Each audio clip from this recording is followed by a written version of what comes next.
I, 28M, have always felt like the black sheep in my family. Growing up in a bustling suburban neighborhood, our house was always filled with the sound of my parents praising my younger brother Owen, 25M, while criticizing me.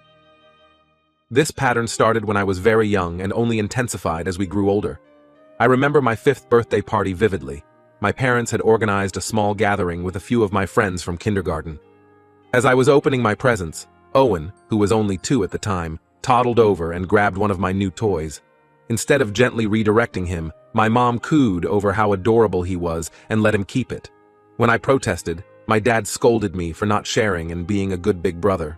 That set the tone for our childhood. Throughout elementary school, I worked hard to earn my parents' approval. I joined the math club, played soccer, and consistently brought home excellent grades. But no matter what I achieved, it was never enough. If I scored 95% on a test, they'd ask why it wasn't 100%.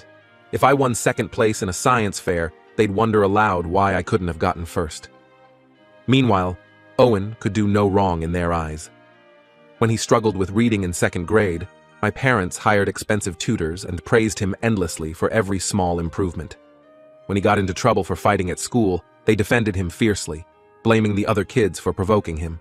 Our family owns a successful manufacturing business that my grandfather started from scratch 50 years ago. It's been a huge source of pride and wealth for our family. The company, Greenfield Industries, started as a small workshop in my grandfather's garage, where he built custom furniture. Over the years, it expanded into manufacturing a wide range of home and office furnishings, becoming one of the largest employers in our state. My parents both work there, with my dad as the CFO and my mom heading up HR. From a young age, it was assumed that Owen would eventually take over running the company when my grandfather retired. I can still hear my dad's voice at family dinners, raising a glass to Owen, our future CEO, while I sat quietly, feeling invisible. Despite the constant comparisons and criticism, I developed a genuine passion for engineering and product design. I spent countless hours in our garage, tinkering with old appliances and building elaborate Lego structures. My grandfather noticed my interest and would often sit with me, sharing stories about the early days of the company and teaching me about different manufacturing processes.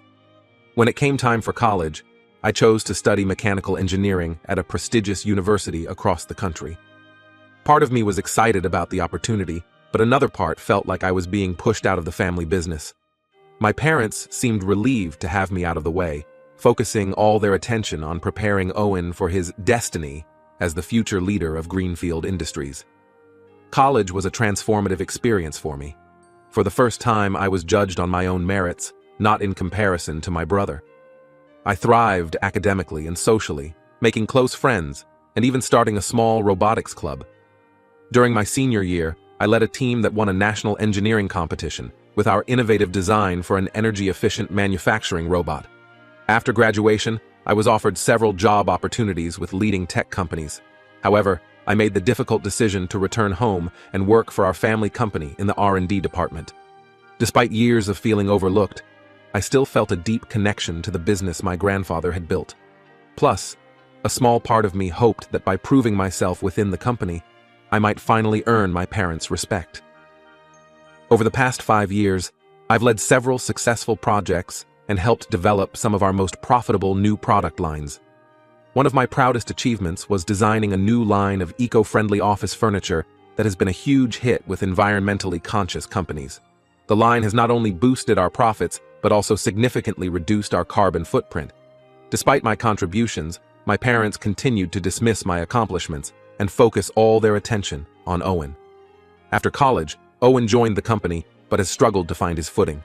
He's bounced between different departments, never really excelling anywhere. But my parents make endless excuses for him and insist he just needs more time to find his niche. I still remember the day Owen crashed the company car after a liquid lunch with clients.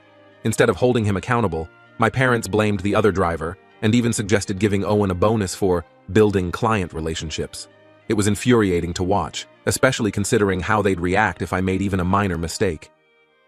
Last month, my 80-year-old grandfather called a family meeting to discuss succession planning for the company. We all gathered in the formal living room of his sprawling Victorian home, the same room where he'd first shared his dream of starting a business with my grandmother over 50 years ago. To everyone's shock, he announced that he had decided to name me as his successor to take over as CEO when he retires next year. The room fell silent for a moment before erupting into chaos. My grandfather explained that he had been quietly observing both Owen and me over the years, and he felt I had demonstrated the skills, work ethic, and vision needed to lead the company into the future. My parents immediately exploded with anger. My mom, her face red with fury, started yelling at my grandfather, saying he was making a huge mistake. My dad, always more calculated, tried to argue logically why Owen was the better choice, citing his business degree and natural leadership skills. They insisted that Owen was the right choice and that I would run the company into the ground. My mom was in tears, dramatically wailing about how this would destroy the family. My dad threatened to quit his job if I was put in charge. Throughout all of this, I just sat there in stunned silence. Part of me was thrilled that my grandfather had recognized my hard work and abilities, but another part of me felt sick at how viciously my parents were reacting. Owen also seemed shocked, but didn't say much, just staring at the floor with a mixture of confusion and disappointment on his face. My grandfather, showing the same determination that had built Greenfield Industries from nothing, refused to back down. He said his decision was final and that he had already discussed it with the board of directors, who supported his choice. He told my parents they needed to accept it and start treating me with more respect as the future leader of the company. Since that meeting, things have been incredibly tense. My parents are barely speaking to me. When they do, it's only to make snide comments or try to convince me to turn down the CEO role. They've been love-bombing Owen, constantly praising him and trying to boost his ego. At work, the atmosphere is unbearable. My dad has started bypassing me on important financial decisions, dealing directly with lower-level managers instead. My mom has been spreading rumors among the staff, hinting that big changes are coming once Owen inevitably takes over. It's clear they're trying to undermine my authority before I even officially step into the role. I'm hurt by their behavior, but also angry. I've worked hard to prove myself, and I'm not going to let them bully me out of this opportunity. My grandfather believes in me, and I'm determined not to let him down. I'm not sure how to navigate this family drama moving forward. Part of me wants to just focus on learning the ropes of running the company and ignore my parents' tantrum.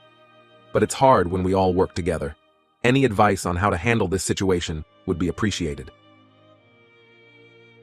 Update.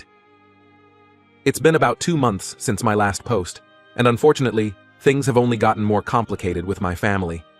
Shortly after the succession announcement, I proposed to my girlfriend Claire, 27F. We've been dating for 3 years, having met at a charity gala for local businesses. Claire works as an environmental lawyer, and we bonded over our shared passion for sustainability in business. She's been my rock through all the family drama, always encouraging me to stand up for myself. I proposed during a weekend hiking trip to the mountains, where we had our first date. I had been planning it for months, even designing the ring myself with the help of a local jeweler. It featured a lab-grown diamond set in recycled gold, perfectly aligned with our values. When Claire said yes, I felt like the luckiest man alive. We decided to have our engagement party on June 15th at the Blue Ridge Resort, a beautiful, eco-friendly retreat about an hour outside of town. We picked that date because it worked best for most of our friends and Claire's family who would be traveling from out of state. The resort held special meaning for us as we had volunteered there last year, helping to plant trees as part of their reforestation project. We sent out invitations and started making arrangements. I was excited to celebrate our love with the people who matter most to us. Even though things were tense with my immediate family, I still invited my parents and Owen, hoping they might set aside their resentment for one day to share in our happiness. About 2 weeks ago, my mom called me in a rage. She demanded that we change the date of our engagement party, because Owen's college graduation ceremony is also on June 15th. I was confused because I thought Owen had graduated last year. Apparently, he had failed some classes and had to do an extra year to finish his degree. This news didn't really surprise me. Owen had always struggled academically, relying on our parents' connections and donations to get into a good college. I remember how they hired tutors and even tried to pressure his professors when he was in danger of failing. It was a stark contrast to their hands-off approach to my education, where they expected perfection but offered little support. My mom insisted that we reschedule our engagement party so it wouldn't conflict with Owen's graduation. She said it was selfish of us to steal Owen's spotlight on his big day. I pointed out that we had already sent invitations and put down non-refundable deposits for the venue and catering. My mom didn't care. She said Owen's graduation was more important than my little party, and that Claire and I could just celebrate another time. I was furious. This was just another example of my parents prioritizing Owen over me. I told my mom that we would not be changing our plans. Our engagement party would go on as scheduled. My mom started screaming at me, calling me selfish and inconsiderate. She threatened that if we didn't change the date, she and my dad wouldn't attend. I stood my ground and refused to give in to her manipulation.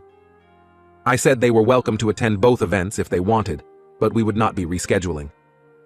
My mom hung up on me. Over the next week, I got a barrage of angry calls and texts from my parents and Owen. They all tried different tactics to pressure me into changing the date. Guilt trips, threats, fake compromise offers. My dad even hinted that my position in the company might be in jeopardy if I didn't comply. I ignored most of it and stayed firm in my decision. What really infuriated them is that most of our extended family and family friends have RSVP'd yes to our engagement party instead of going to Owen's graduation. I guess they'd rather celebrate a happy occasion than sit through a long, boring ceremony. My parents are livid that Owen won't have a big audience for his achievement. My Aunt Linda, my mom's sister, called me to explain why she chose our engagement party. She said she was tired of the way my parents always favored Owen and that it was about time someone celebrated my happiness. Her words meant more to me than I could express. Claire has been incredibly supportive through all of this. She offered to change the date to keep the peace, but I refused. I'm tired of always having to sacrifice my happiness for Owen. This is our special day, and we deserve to celebrate it how we want. The engagement party is in 2 weeks, and I'm actually looking forward to it now. We've planned a beautiful event that reflects our values, with locally sourced organic catering and decorations made from recycled materials. It will be nice to be surrounded by people who actually care about me and want to celebrate my relationship. If my parents and Owen choose not to come, that's on them. I'm done catering to their ridiculous demands.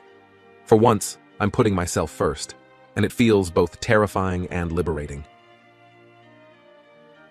Update. It's been about a month since my last update, and a lot has happened.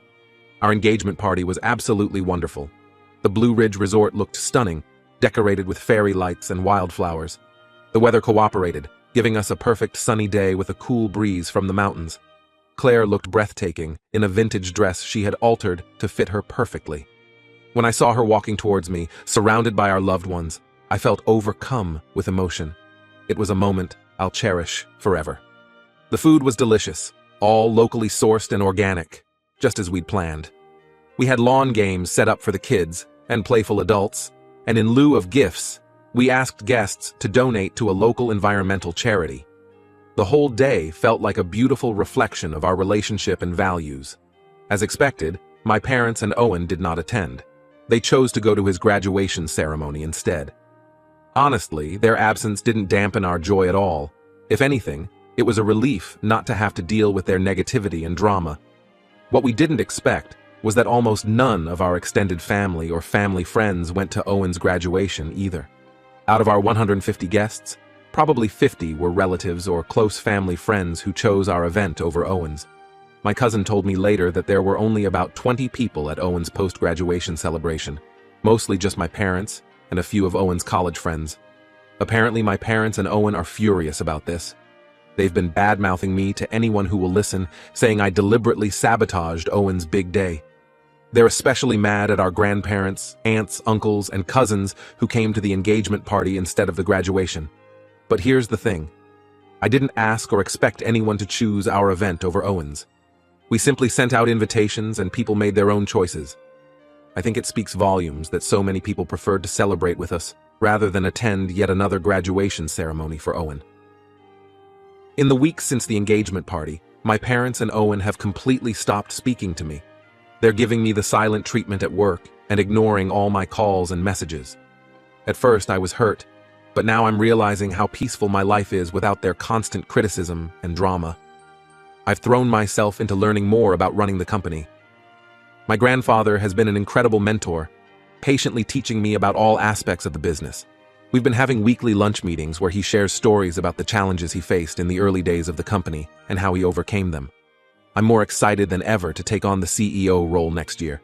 One of the first initiatives I want to implement is a comprehensive sustainability plan. I've been working with our R&D team to develop more eco-friendly manufacturing processes and products. It's challenging work, but I believe it's crucial for the long-term success of the company. Claire and I have started planning our wedding for next summer. We're thinking of having it at the same resort where we had our engagement party. The staff there were so wonderful to work with, and we love the idea of supporting a business that aligns with our values. This time, we won't be sending invitations to my parents or Owen. I'm done trying to include people in my life who clearly don't want to be there. Some relatives have tried to guilt me into reconciling with my parents and brother. My Aunt Karen, always the family peacemaker, called me last week to suggest a family therapy session. She means well, but she doesn't understand that I'm not interested in forcing a reconciliation. I'm not the one who started this rift. I'm just finally standing up for myself and refusing to be treated like a second-class member of my own family. At work, things have been tense but manageable.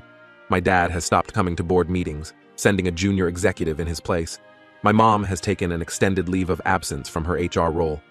In a way, their absence has made it easier for me to start implementing some of the changes I believe the company needs. I've been working closely with our marketing team to rebrand Greenfield Industries as a leader in sustainable manufacturing. We're also exploring partnerships with eco-friendly startups to diversify our product line.